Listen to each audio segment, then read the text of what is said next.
Facciamo tutti Namaskar, ci alziamo la Kundalini e ci diamo i 7 bandhani.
Ora portiamo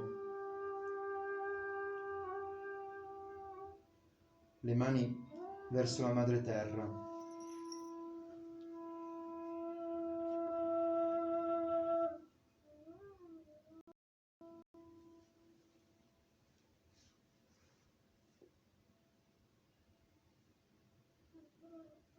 Lasciamo andare tutti i pensieri,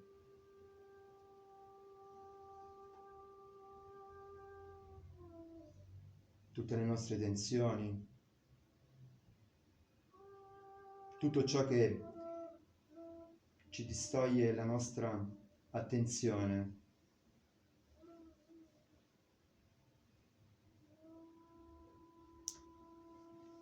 Madre Terra,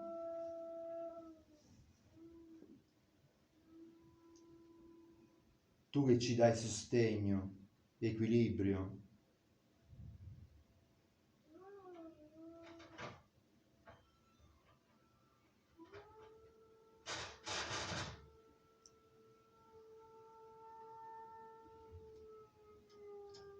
donaci stabilità.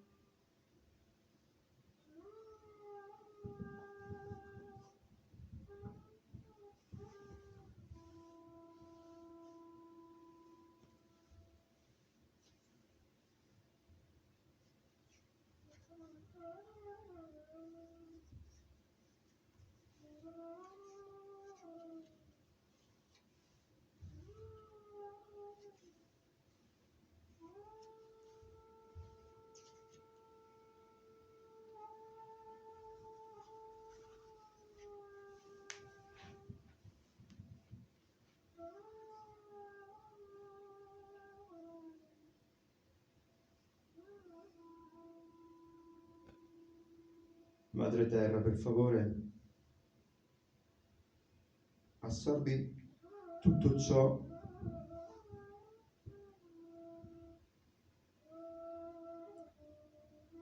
che porta via la nostra attenzione, donaci equilibrio, donaci sostegno.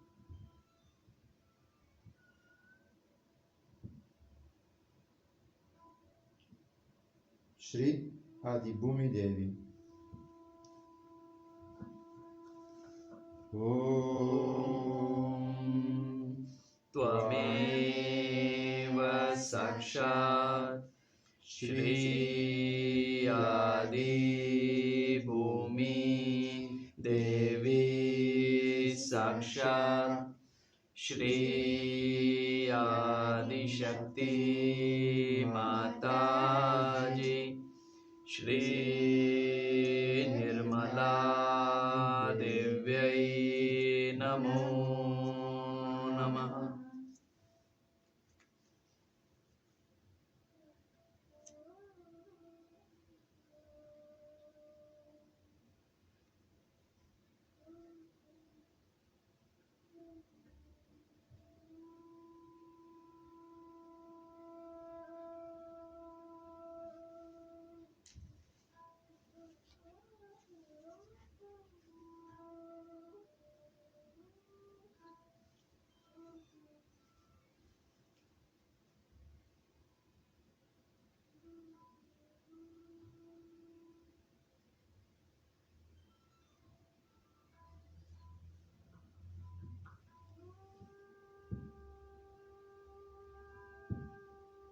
Madre Terra, assorbi tutto ciò che mi porta a pensare ancora al passato, donami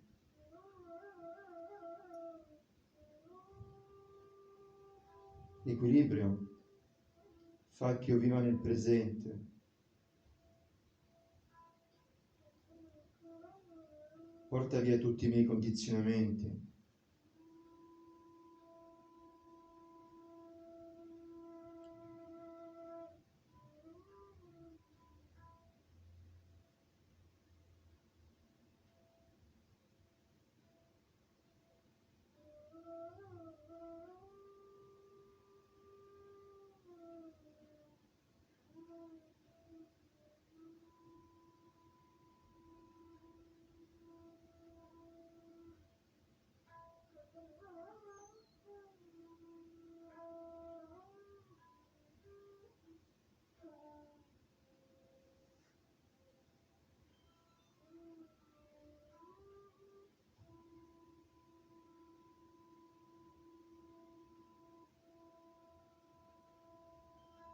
Portiamo la mano sinistra verso l'elemento etere.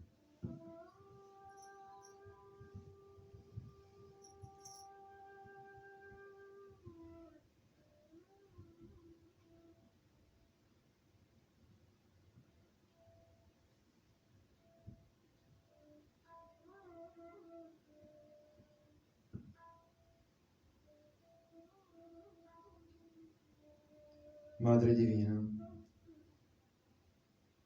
per favore fa che io viva nel presente, portati via tutti i miei pensieri legati troppo al futuro,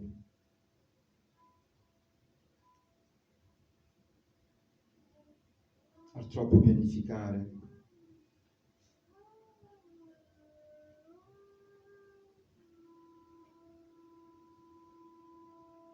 Assorbi tutto l'eccessivo calore del mio canale destro.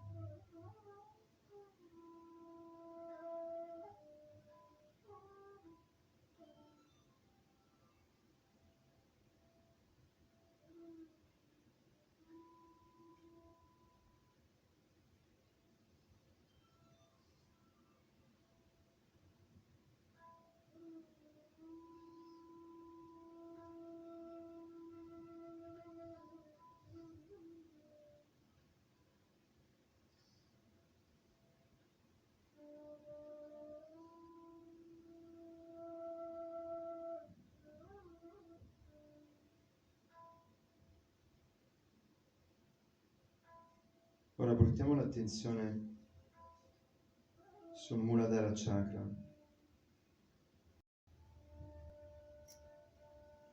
Shri Ganesha, desidero essere degno della tua attenzione. Per favore, rendimi una persona innocente, affinché io sia nella tua attenzione.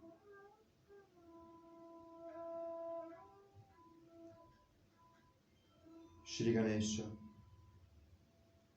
per favore, sii tanto gentile, misericordioso e clemente da manifestarti dentro di noi.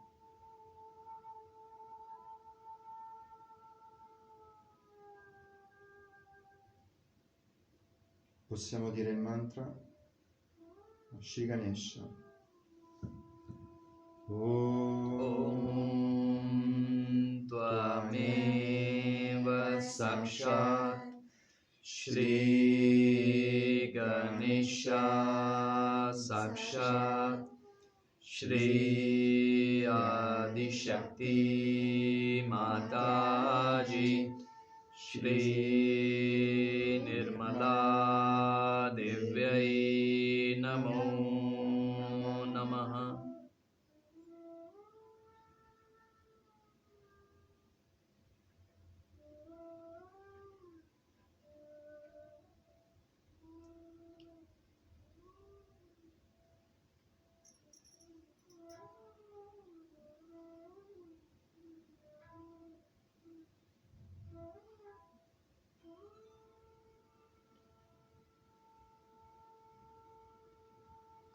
Shri Ganesha, fa che ogni nostra parola, ogni nostro pensiero possa arrivare alla nostra Divina Madre.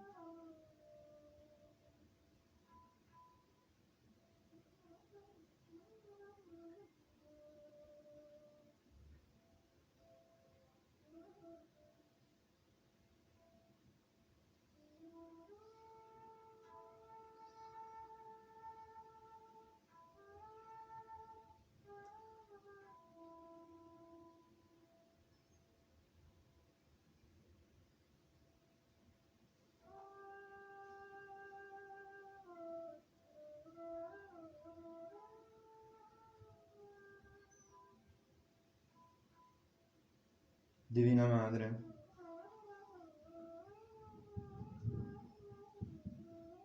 noi che siamo i tuoi figli,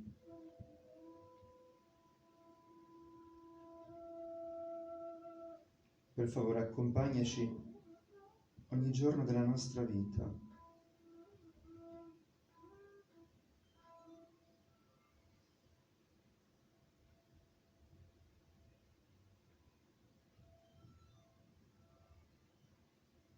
Rendici persone innocenti,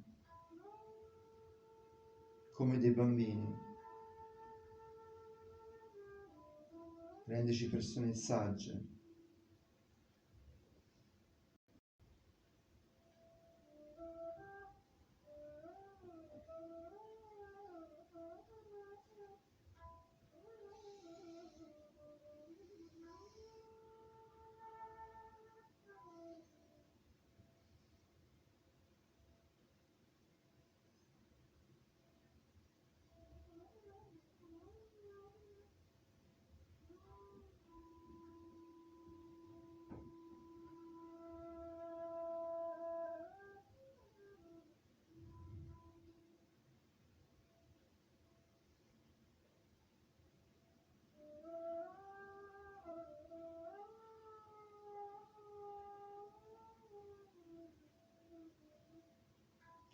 Ora possiamo portare la mano sul fegato.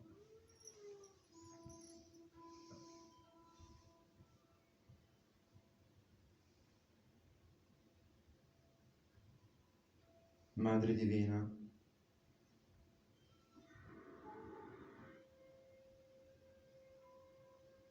donaci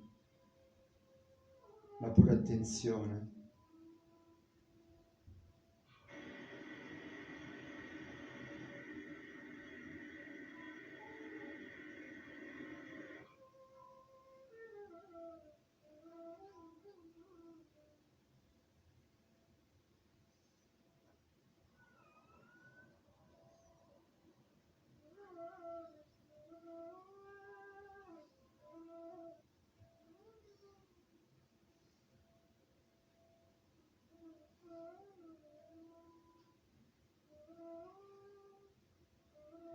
Aiutaci a diventare persone buone e innocenti.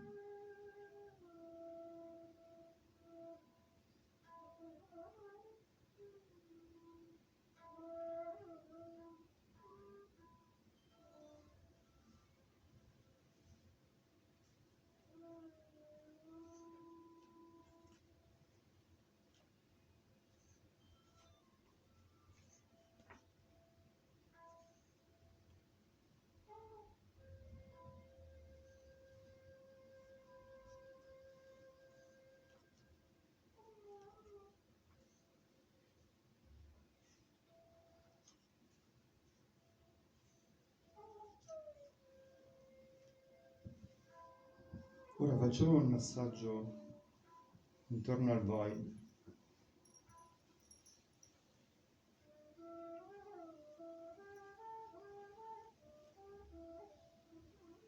Divina Madre, porta via da noi tutto ciò che ci crea delle false illusioni.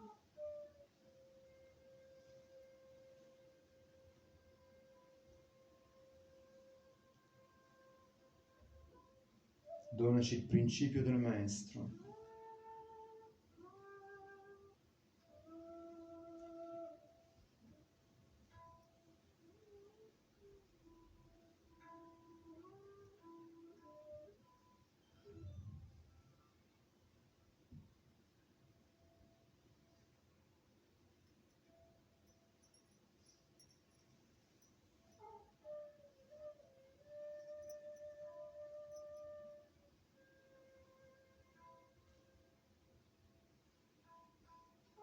Ecco, ora portiamo la mano sul Nabi Chakra.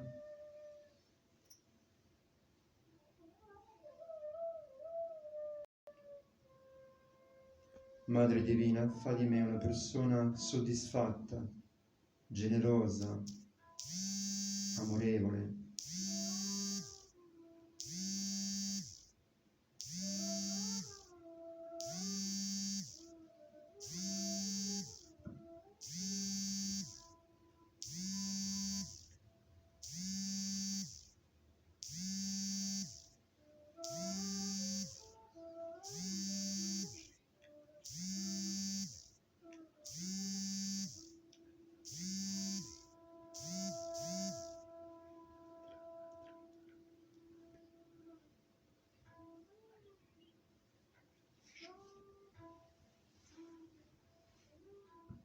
Ora possiamo dire tutti il mantra. Shri Lakshmi Vishnu. Om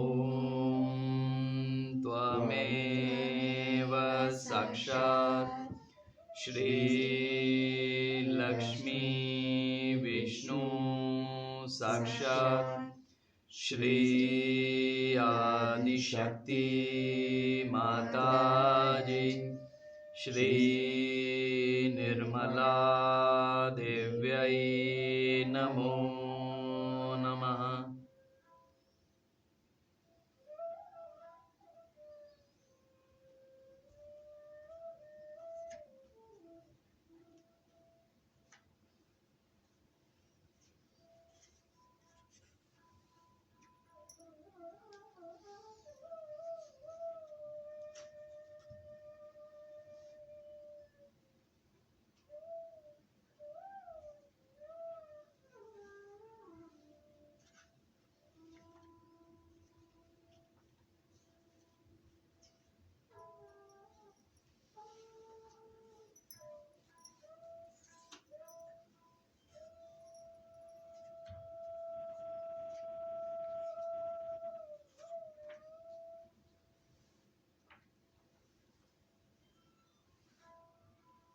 Ora portiamo la mano sul cuore.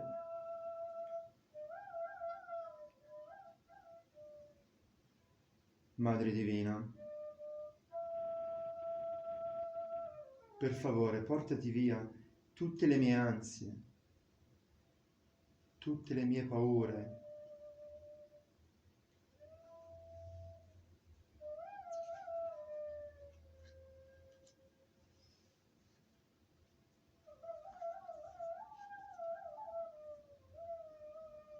donami forza, coraggio.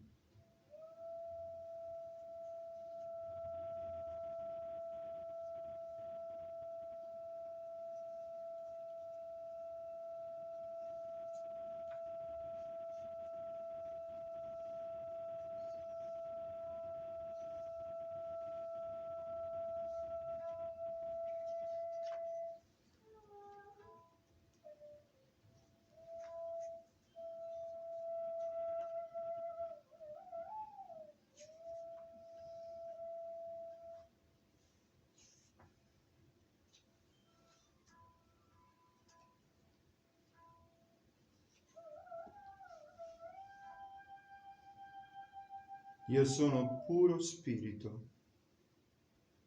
Io non sono questo corpo e questa mente. Io sono puro spirito.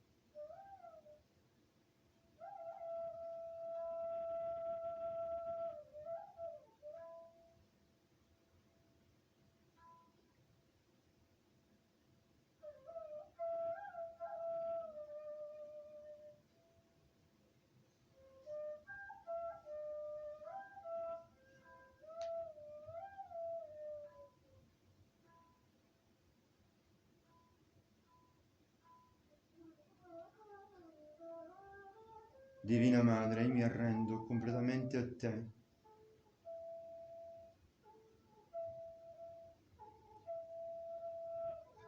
In realtà io non faccio niente, solo tu fai tutto.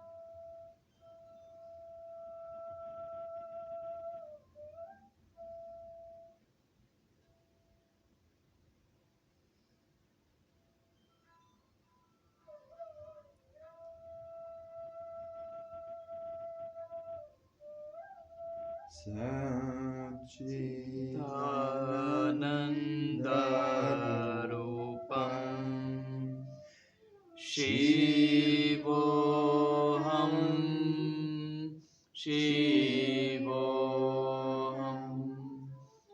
Satchidananda Rupam Shivoham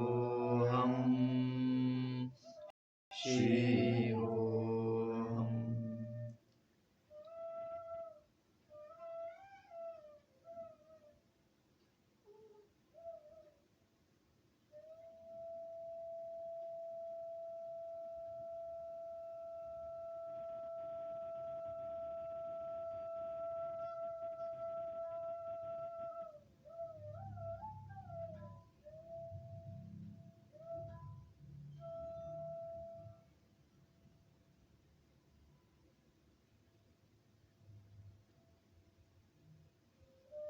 Madre Divina, io rendo a te completamente la mia vita.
Ora portiamo l'attenzione sul nostro Vishu Chakra, Vishuddhi.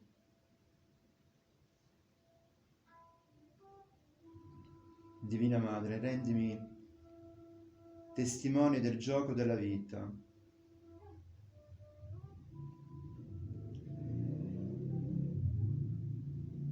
Donami dolcezza nella parola.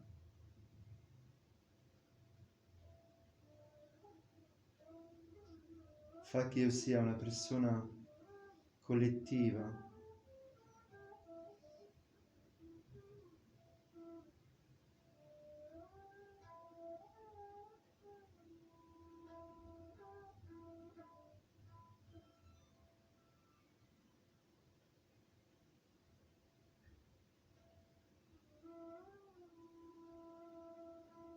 Shri Radha Krishna.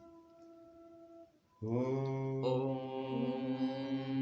Tvameva Sakshat Shri Radha Krishna Sakshat Shri Adi Shakti Mataji Shri Nirmala Devyai Namo Namaha.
Ora portiamo la mano sulla fronte.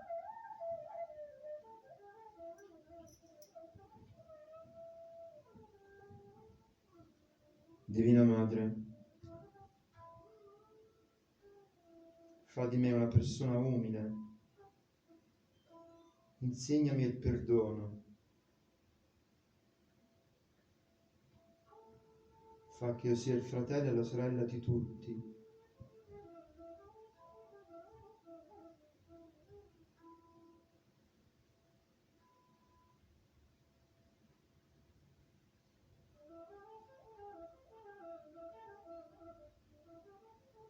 Io perdono tutto e tutti, anche me stesso.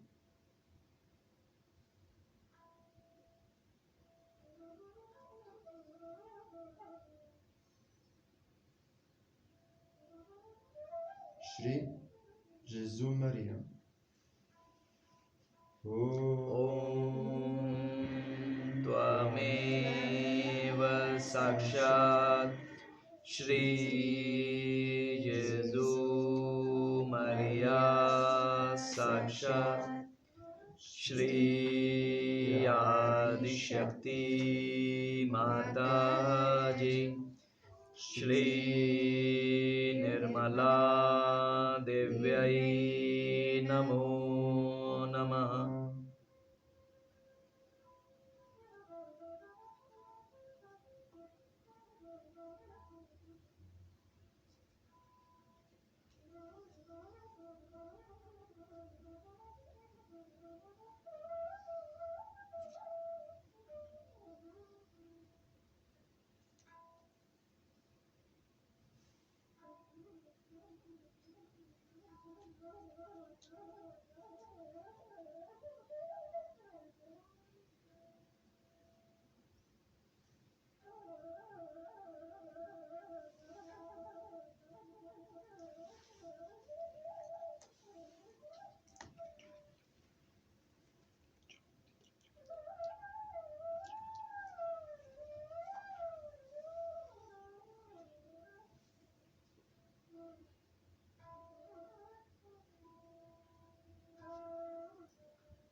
Ora portiamo la mano sull'osso della fontanella, sul nostro Sahasrara Chakra.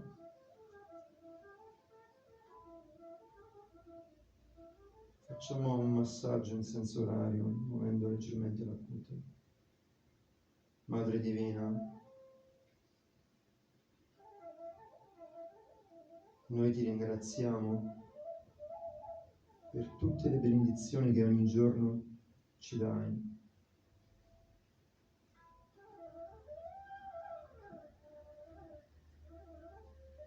Divina Madre, donaci silenzio, donaci la pace,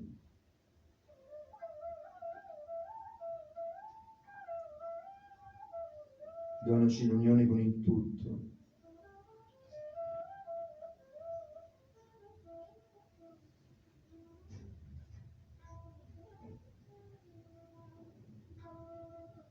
Possiamo fare i 3 grandi mantra.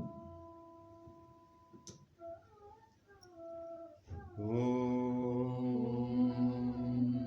Tvameva Sakshat Shri Mahalakshmi Mahasaraswati Mahakali Trigunatmika Kundalini Sakshat Shri Adi Shakti Mataji Shri Nirmala Devyai Namo Namaha. Om Tvameva Sakshat Shri Kalki Sakshat Shri Adi Shakti Mataji Shri Nirmala Devyai Namo Namaha. Om Tvameva Sakshat Shri Kalki Sakshat Shri Sahasrar Swamini Moksha Pradayani Mataji Shri Nirmala Devyai Namo Namaha. Shri Nirmala Devyai Namo Namaha. Shri Nirmala Devyai Namo Namaha. Shri Nirmala Devyai Namo Namaha.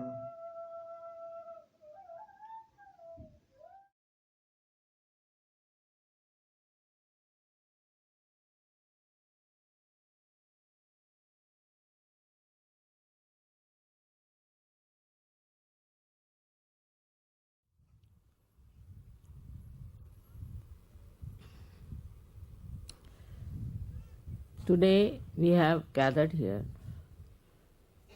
to do the puja to Sadashiva.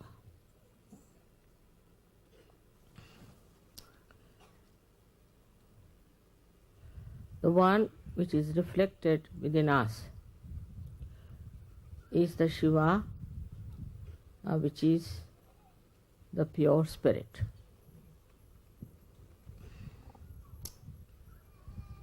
This pure spirit within us is the reflection of God Almighty, Sadashiva.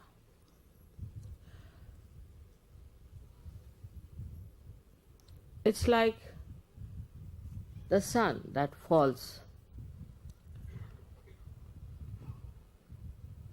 in the water and gives a clear reflection, or else it falls on the stone. It doesn't give any reflection at all.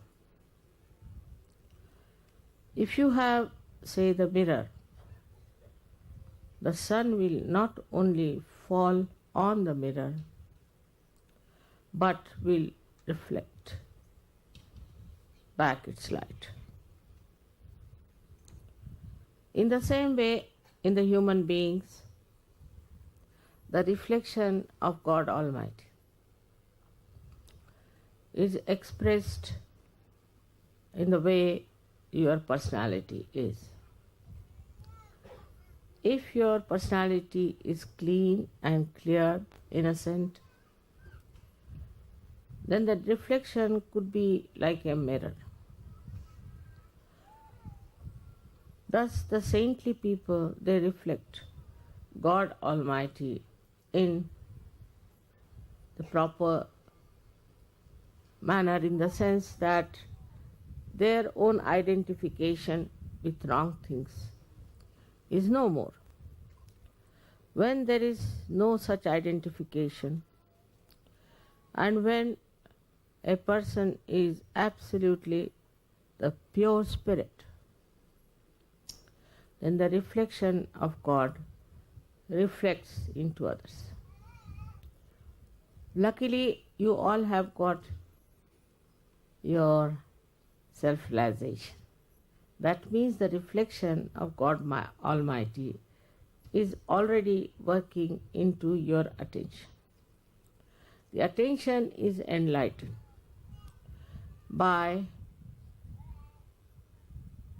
the power of the Spirit. The power of the Spirit is that it is a reflection. That means the reflection is never identified with the mirror or with the water. It is there till the sun shines.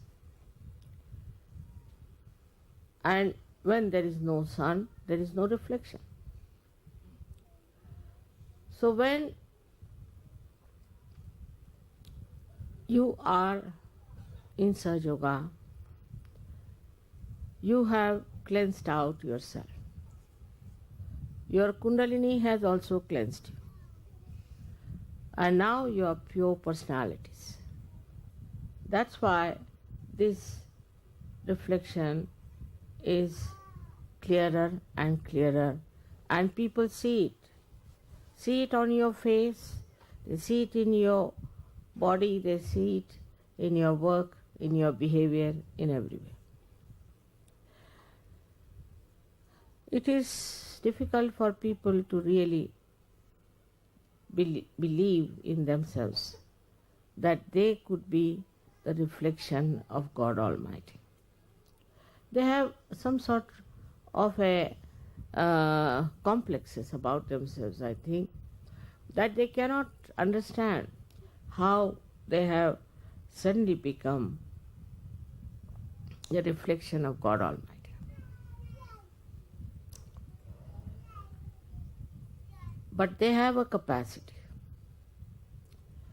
and they can become the reflection of God Almighty, for which they have to have faith in themselves, faith in their ascent, to believe that we have become that. The confidence in Sahaja Yoga is very important. Without the full confidence, you cannot achieve your ascent that you have seen. Even in my lectures, I have to tell them that we have to have full self-confidence. But confidence doesn't mean by any chance your ego, your aggressiveness. If you are confident, you are least aggressive. There is a story, a Chinese story, very interesting one, that one king wanted his cocks to win in the race they have about the cockfighting. So somebody said that there is a saint, if you can take your cocks to him, he'll make them so strong that they will definitely win this race. So he took his 2 cocks and gave it to the saint, and he said, I want you to give them all the strength to fight this race. After 1 month, the king came and took these 2 cocks and put them in the arena where there were many other cocks also. So the cocks started fighting and attacking these 2 cocks. But these 2 cocks were just standing very patiently, absolutely calm and quiet. Any kind of attack, they were just looking at it as a fun. And all the cocks got tired and they ran away from the arena, and that's how these 2 cocks won the game. This is what it is for us to understand. That for a person who is detached, he can never be attacked. We are attacked by so many identifications we have. Firstly, our family, then our country, then our religion, then all kinds of things, racialism. All these identifications really make us weak because they attack us all the time and put confusion into the minds of Sahajogis, I have seen. The reason is you must have confidence in Sahaja Yoga and confidence in yourself that you are on the right path and that you are now saved. And nobody can attack you because you are the complete protection of the divine. People may follow any religion, they may follow any guru, they may follow anything, but they have fear all the time that will be attacked. And they are afraid to say things which they should say. They have no discretion even to know what is to be said. With the proper understanding that you are the pure spirit.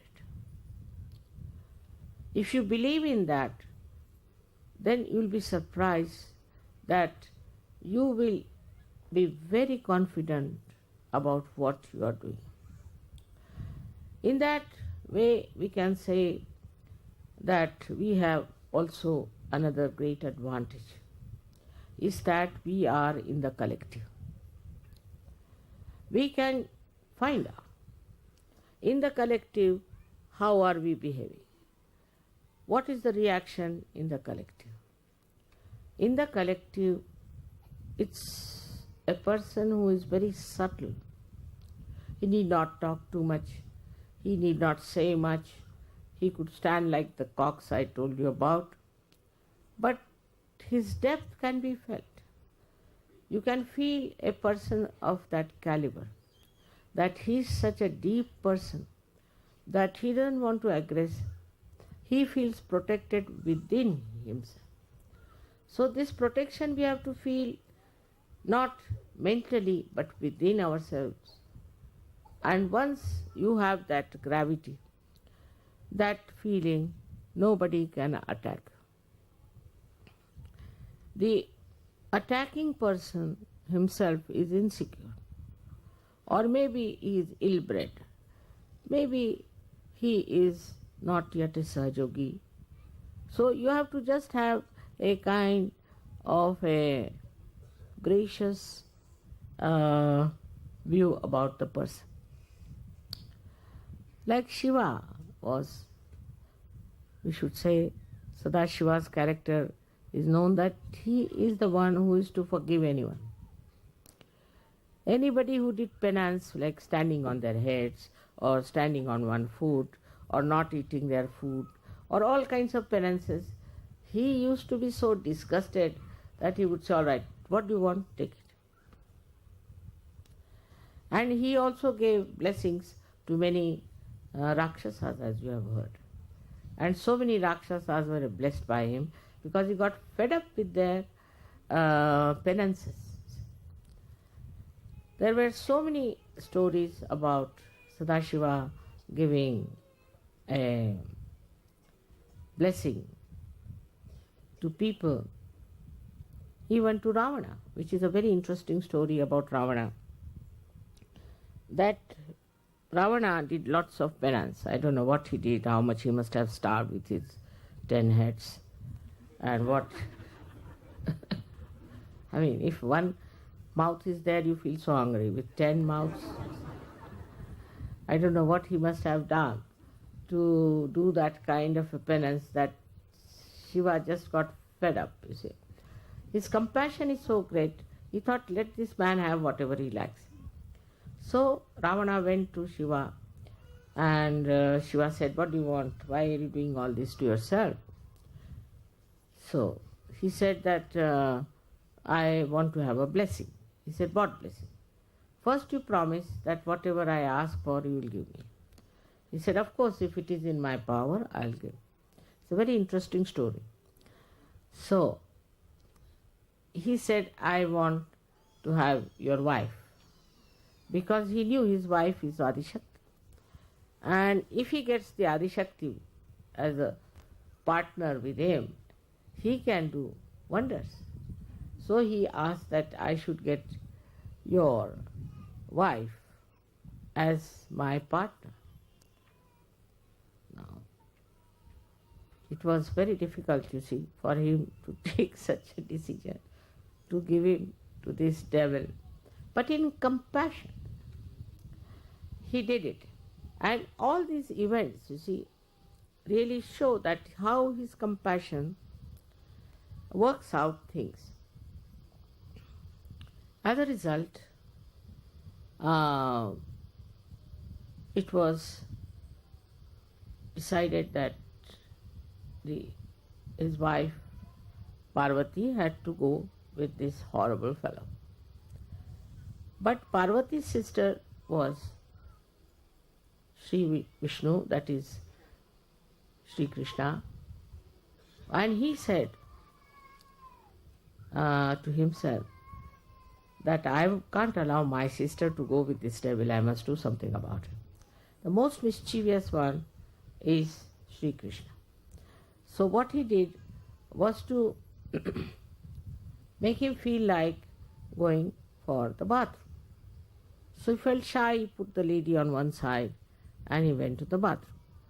Now, Shiva had warned him that you better be careful because this Mother Earth is the mother of this lady, and never put her on the Mother Earth. You must carry him all the time on your back. So when he reached a certain point, this Sri Krishna created a mischief and he felt like going. So he put her down. As soon as he put her down, the Mother Earth sucked her in and he didn't know what to do. Second time again he tried.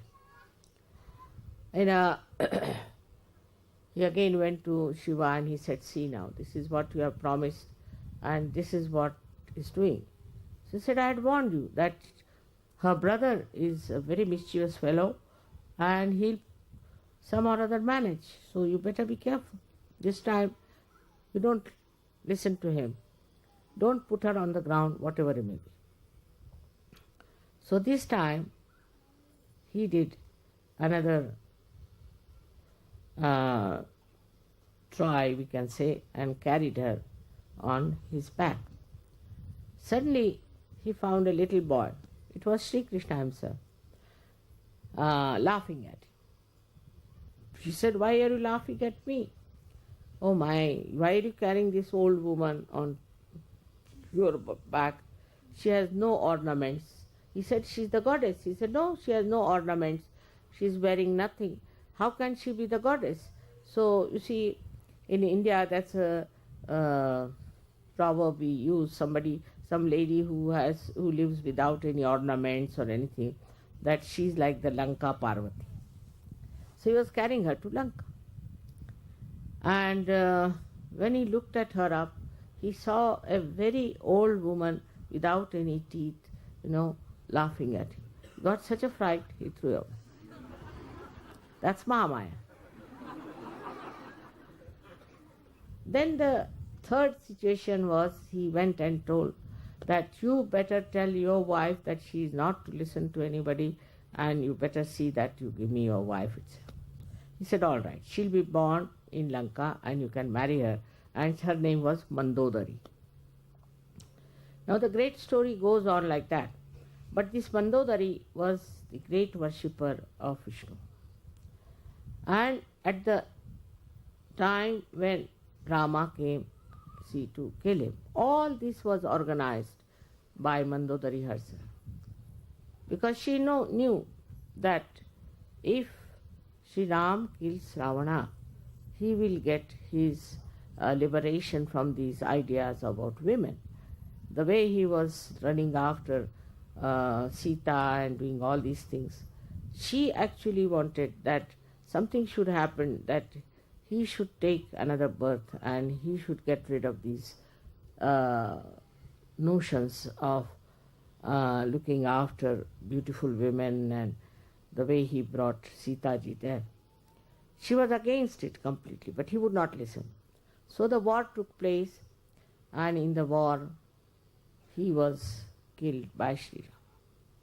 All this episode came because of the unlimited compassion of Sri Shiva. His compassion is looks very illogical sometimes. But there's a big logic behind it. The logic is that whatever he does brings forth a kind of a solution of the problem. For example, there was a war on, and the war was going on, and that time there was a problem because there was one horrible devil who was given blessings by Sri Shiva. that nobody can kill you. He had given also blessings that they call Varadan to another saint who said, I want to sleep now and nobody should disturb me. So he was given a blessing. Anybody who disturbs you in your sleep, you can just look at that person and he'll be reduced to ashes. So these two now. When the war started, you see, Sri Krishna thought best thing is to kill this devil with the same blessings that the saint has got. So he played, and he started running away from the battlefield, and that's why it's called as a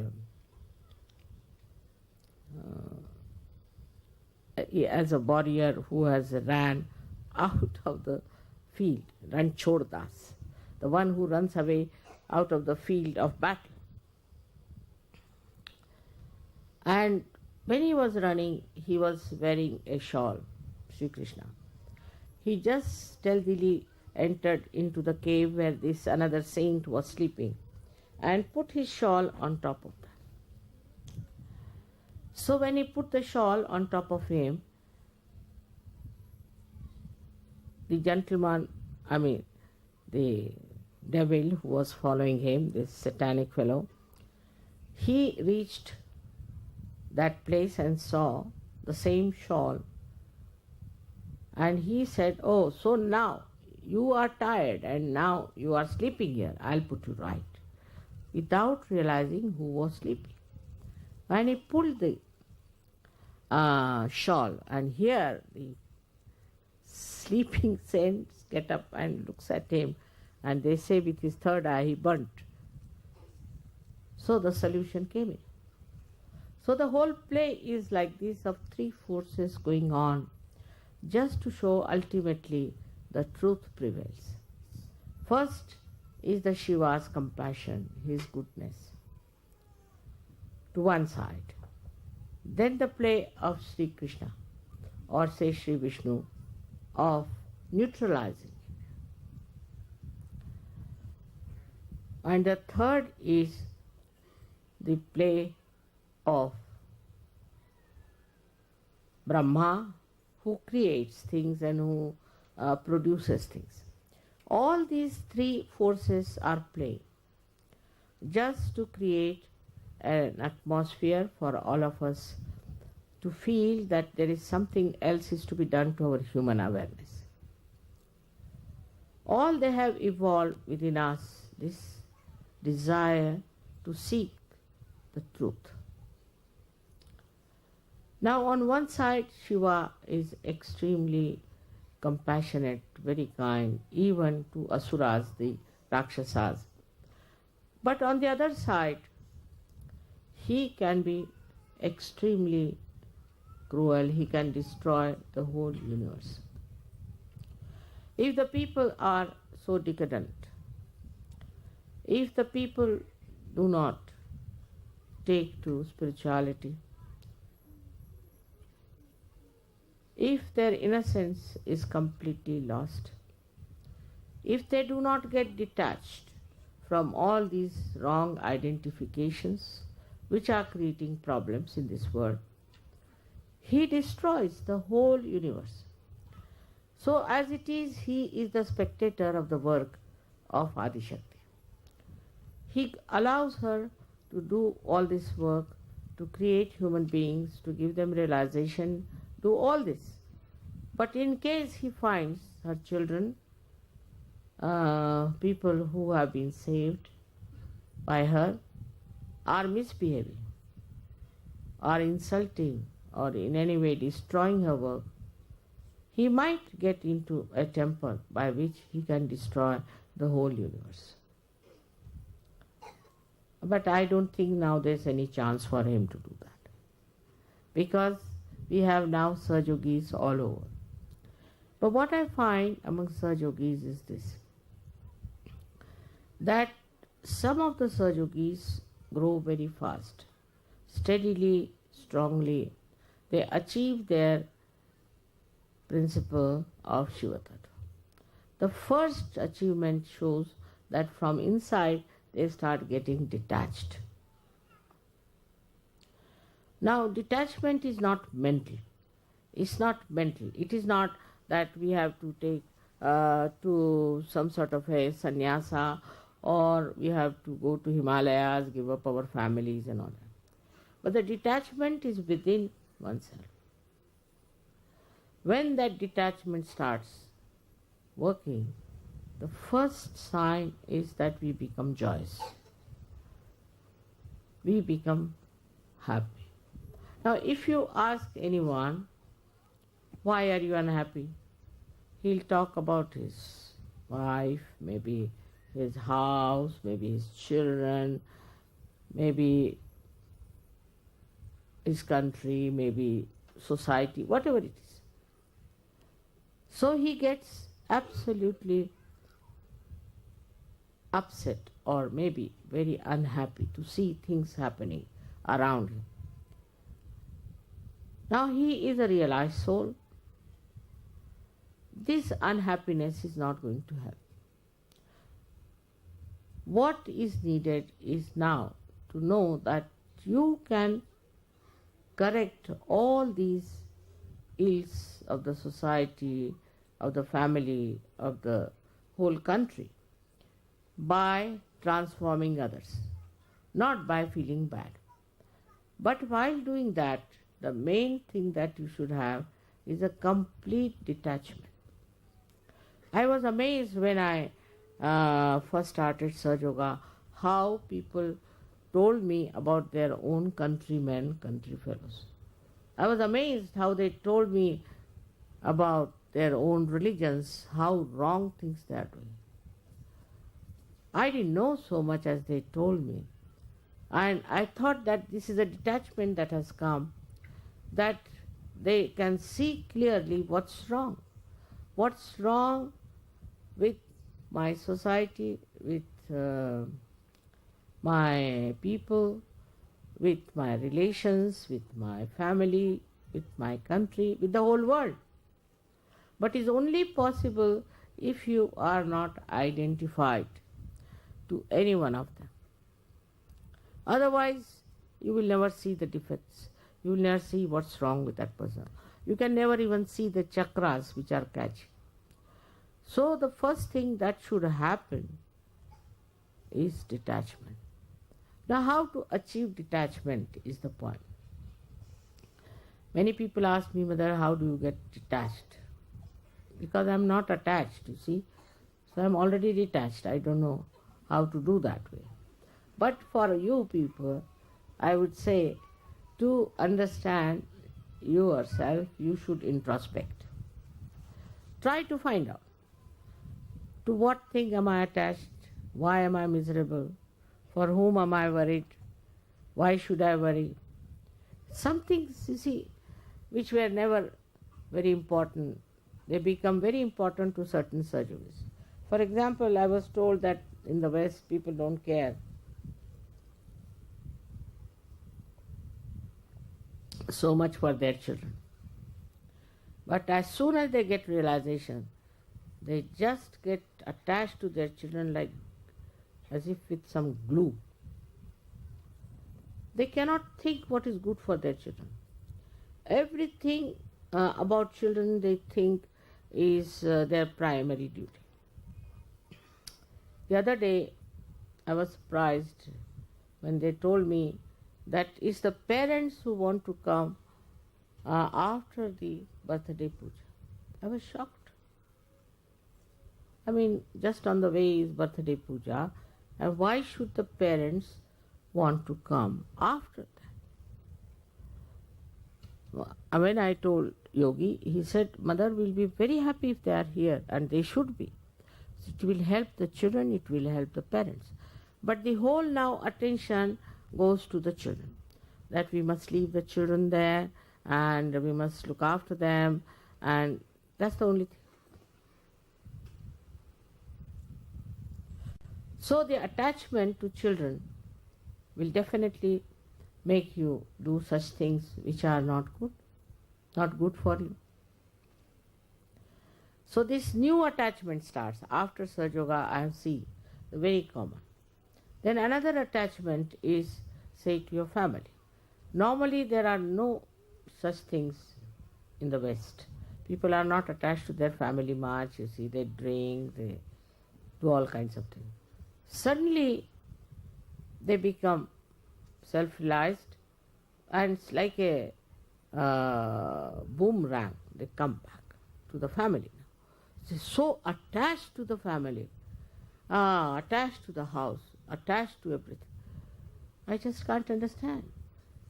If you are becoming the pure spirit, then you are detached, because you are just a reflection. You are the reflection of God Almighty. So all these identifications drop out. Now, one may say, how to drop it out? I have never dropped them, but still I can suggest certain things which you can drop. First is meditation. You should discover about yourself what's wrong with you, which side is catching. Is it right or left side? With meditation you can find out. Are you attached to money?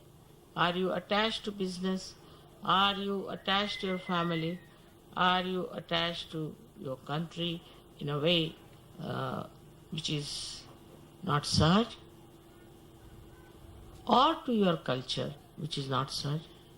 Then try to get rid of this attachment by meditation. You know how to get rid of the right and the left. This attachment will show on your fingertips, and you have to see for yourself what centers you are catching, in which way are you in trouble, and then you can clarify it very simply by taking a very simple Sahaj treatment. I think here we fail that once we get attached to something, we don't even think we are getting attached. We think we are doing very great thing because now we love this person, love that person. Shiva's qualities. The compassion part. You start getting attached to people. That is no compassion. That is no compassion of any kind. To be attached to any such things is no compassion in you. You cannot have compassion of Shiva. Though people think it is the Shiva's compassion that is working within us. Not. Because that compassion is very pure. It is like, as I have told you many times, it's like the sap in the tree, which rises and goes to various parts of the tree, and then either it evaporates or goes down into Mother Earth. It's not attached. If it gets attached to one flower or to one leaf or to one fruit, then the whole tree will suffer and also the flower will disappear. So this kind of attachment to a particular thing, to a particular idea, is not proper. In Sahaja Yoga I have found people are very adaptable and understand what they should do. But the main thing is meditation. In meditating on your heart, on the Shiva Tattva, on the principle of Shiva, you can definitely detach, and then the joy will be the maximum. Joy will be the maximum. I have seen people have interest in, say, food or in clothes or in house, anything. You can have interest. You should have interest. But in that interest, there should be enlightenment that you cannot get attached to it. Some people say, who are, say, from South India, they don't like North Indian food. Those who are from North India don't like South Indian. It's a big problem. I asked the people in Indian Airlines, why don't you have some standard food? He said, what is the standard food of India? Tell me. It was a question. Indians are very particular about the taste and food. So it's a fact, we don't have any standard food in India. But in the same way, we can say in so many other ways that in the West, people run after things which are not necessary. They do things just out of fashion, or I don't know, because their personality is not grown up. If your personality is grown up, then you see everything from an angle which is much higher than others, and you don't get dissolved with others. What you know is much higher, much greater, and much more joy giving. Now, these attachments, people think that is very joy giving. If you get a child, and if you have, say, a wife, everything are joy giving. It's a very wrong idea. The joy comes from your own source of your spirit. Whether your husband is good, whether your children are good or bad, whatever they cannot give you joy. It's only you can enjoy yourself. And this is why one becomes very forgiving. When nobody can harm you, then whom are you going to be angry with? That is another great quality of Sadashiva, is that he is extremely forgiving. He goes up to a point till he destroys the whole work of Adishakti. But otherwise he is very, very forgiving. And he also is very balanced about it. Once the Adishakti got very angry with the whole world, was so decadent and all that, and she started destroying everything. So he put a little child under her feet, and such a big tongue came out with such a shock, she stopped her destruction. So his ways are such that a person who is to develop the Shiva principle within himself should be extremely forgiving. I know there are people who are very cruel, who are very torturesome. If you cannot bear it, all right, finish it off. I'll stand by you there. But if you can bear it, it's better to bear and undergo this experience of bearing it, because it's not difficult to bear than to get out of it. For example, a lady came to me and she said, I'm going to divorce my husband. I said, why? Because he comes home very late and I get very little of him. But I said, when you divorce, you will not get him at all. What's the logic? At least now you see him, whatever it is, whenever, whatever the time is there. But this is no solution. If you divorce him, you'll never see him. So what's the use of such a divorce? So many things like that can be understood once you are a detached person, that you are not to be attached to anything. Now, who can aggress you if you are not attached to anyone? Nobody can. Only thing, when you feel that you have to protest, you should, but with detachment. In protest also is important to absolutely to have a complete detachment. Now the main problem before us today is something else, is that we all have to ascend. And ascend with the equal strength. There's a story about some birds who were caught in a net. So they decided that we should get out of this net. And they tried. Everybody tried to get out. But nobody individually could work it out. So they all decided to fly together, 1, 2, 3, and go. And they took all that net with them, and they say then they requested the rats that please come and cut our net, and they were freed. So if it can happen between the rats and the birds, why not between us? So in collectivity, you will be amazed in the collectivity how we could be helpful and joyous with each other. Now say something is wrong with your mother, father, sister, somebody. Doesn't matter. After all, you have the ocean of joy here with the collectivity. And your problems can be solved if collectively, if you want to solve your problem. So we have to depend on the collectivity. Very much to be one with the collective. I feel once you jump into the sea of Sahaj, the joy itself draws you together. Meeting each other is such a joyous thing. We have had so many experiences of that, of Sahajogis who have told me how happy they were to find Sahajogis somewhere out of the blue and how they felt happy.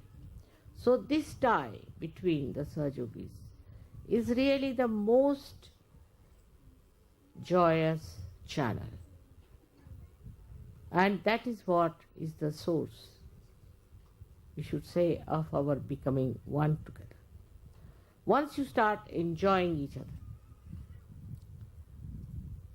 I have told you once a story of a great poet in India whose name was Namadeva, who was a tailor. And there was another one who was a potter. Sometimes I miss out in English words. This potter was another poet, and he was called as Gorakumbha. So when Namadeva went to meet him, a saint only feels like meeting a saint, looked at him and he just stood back. Then he said a beautiful couplet. He says that I came here to see the formless Chaitanya, but here the Chaitanya is in the form. Nirgunacha bheti alo sagunacha. I came to see the formless, to see the vibrations. But here it is in the form that I see it. Only a saint can say this to another saint. This kind of appreciation, this subtle appreciation is only possible between the two saints or between the many. They don't see he was kneading the clay. He was wearing a dirty dhoti doing that work. He never saw all these things. He never saw his body, face or anything. But he saw that the divinity personified it. This sensitivity of feeling for others, Sahajogis, should really develop within you. Then you won't care for nonsensical, superficial things. And this is one of the great principles of Shiva. He doesn't bother. You see, his hair are all matted up. He sits on a fast-moving bull with both the legs like that, going for his wedding. Can you imagine? And all his friends, all his followers are somebody has only one eye, another has only one hand, one is bent like that. Because for him, the outside personality doesn't matter. What matters is the spirituality. Whether you have one eye or whether you have a crooked body makes no difference to him. To him, all of them are his own people. Because nothing that is superficial attracts his attention, but the divinity in a person. We have so many ways of understanding his principle because he is all pervading. If you feel compassion for someone, it works. It definitely works. Recently there was a case of some sort of a incurable disease in Mexico. And the lady who was Mexican, who was working in the UN, she's still working in UN, she wrote to me 2 letters that, Mother, I'm going to lose my son because he has this horrible disease. I mean, just she wrote to me. I just felt such compassion for her because she wrote a letter which brought tears to my eyes. And imagine those tears have cured that boy.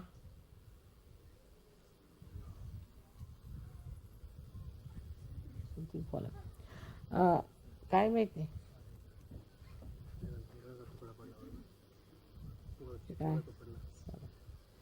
has cured that boy completely. And she wrote me a letter of thanking and all. I was amazed because my compassion is not mental, it just works, it's just there, just flows and works it out. In the same way, you can also become that.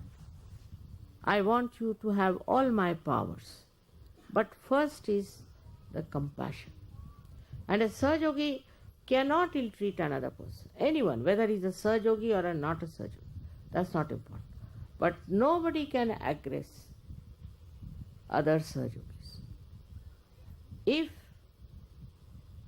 you say even he is a non-Sahaja, Sahaja should never aggress. That's not a sign of a Sahaja. Sahaja is different. Like the other day somebody said, I said, you're very hot-tempered. Yes, I am. When somebody provokes me, I said, everybody when he's provoked only gets angry. Only the mad people are such who do not get angry even if they are provoked. You see. So, if you get angry when you are provoked, is nothing so great. Everybody gets angry like that when you are provoked. But if you say that if you are not provoked, then you will not get angry. That sort of a state is very different. So, what I find that in the whole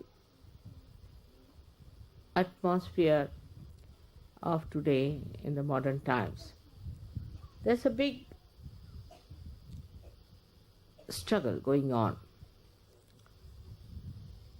which is not Shiva's culture.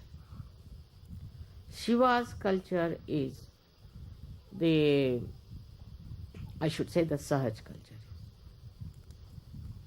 If you are Sahajogis, you should have compassionate understanding of others' feelings, and also you should have readiness to look after not only Sahajogis, also non-Sahajogis. Then your compassion will become effective. Now, as you know, today the biggest problem of today's civilization is that Western culture has gone to dogs. They are going, when you read the newspaper, you are shocked the way things are happening. I don't know how many will realize it before their destruction. It's really self-destructive. On one side, this is the self-indulgent and permissive society which is working. Now, on the other side, I find the Islamic culture is trying to oppose it. That's correct. They are trying to oppose it is correct. But the way they are opposing is creating problems. If you oppress somebody, don't do this, don't do that, then they'll do it much more. I'll give you the example that if you go into the north of India, the culture is more Islamic. And the people are very licentious and all the time looking at women, not all, but many. Though say they are Hindus or they say this and that, but still they have all these bad habits which have come from the Islamic suppression. When a woman is completely covered and nobody can see her, they become much more curious. I have some people who came to Bombay, and somebody was traveling with me and he was looking at every woman on the street. I said, your neck will break now the way you are going on. But it's a common practice there. Not only that, but this curiosity goes too far and people can become extremely immoral just like we are in the West. So the suppression of your desires is also wrong. Also this culture which outwardly suppresses, but inwardly people are very immoral. Once I was traveling from Riyadh to London and I went off to sleep. When I got up, I saw some other people sitting there all very nicely dressed up with short skirts and men with all the bow ties and this and that. So I asked their hostess, did we stop somewhere? She said, no, we have been going directly. I said, then who are these people? Same. They are so much changed. I mean, I was surprised that they were wearing such long, these chadar and all that, and now here they are with all these funny dresses. I couldn't understand. That's what happened. The curiosity created by suppression also is not helpful. In Sahaja Yoga, there is no question of suppression. You become innocent. Just become innocent. That is the principle of Shiva. This Sahaj culture is in the center. It's neither too much of licentiousness, not too much of suppression, but it is in the center, which is the Shiva's greatest principle, is to be innocent.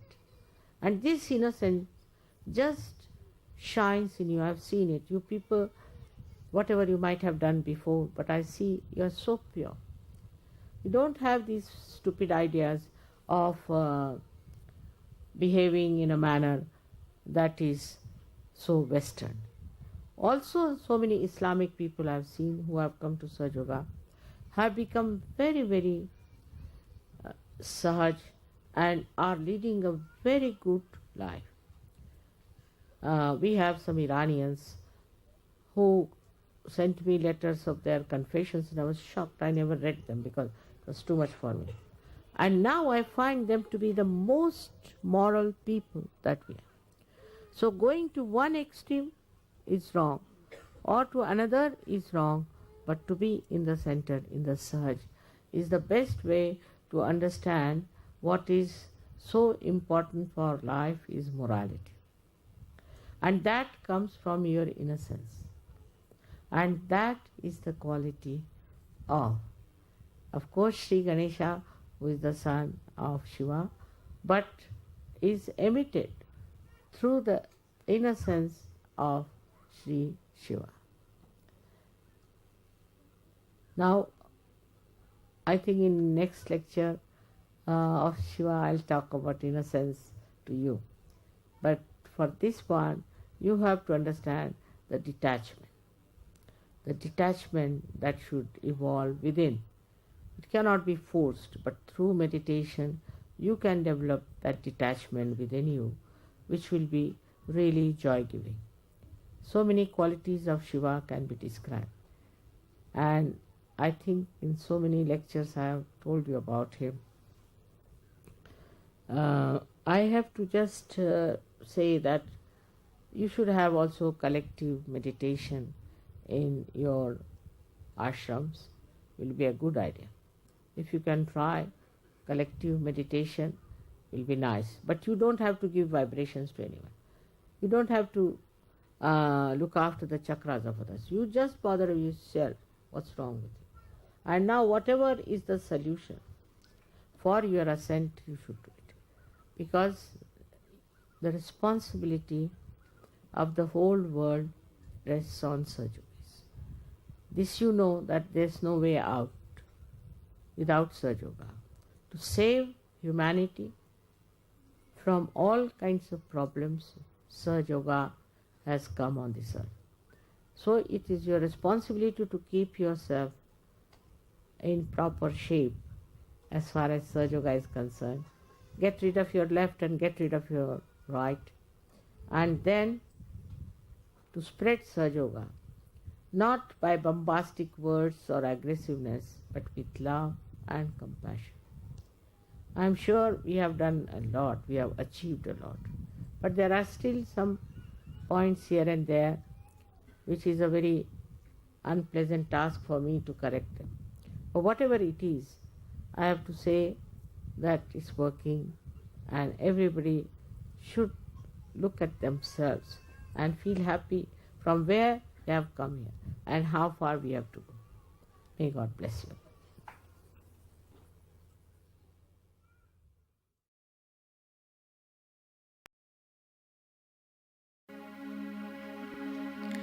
ॐ त्वमेव साक्षात् श्रीमहालक्ष्मी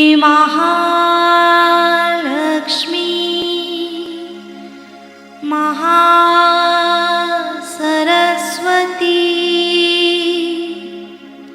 महाकाली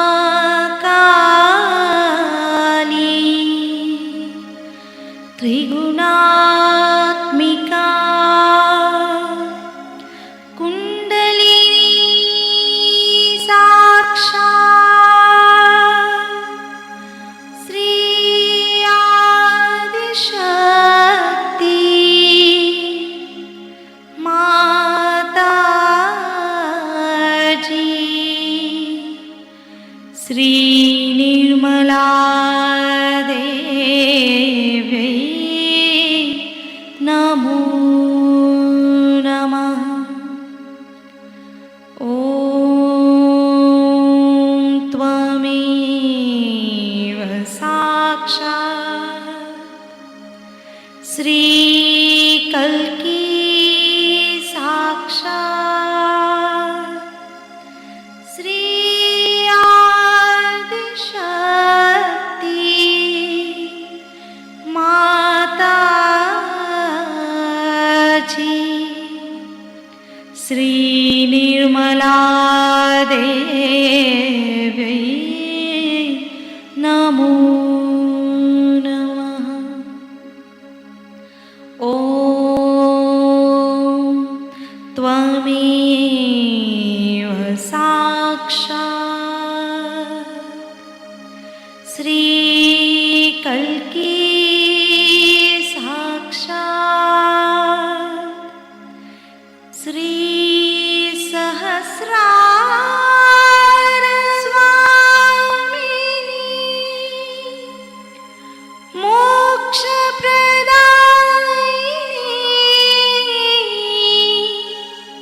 माताजी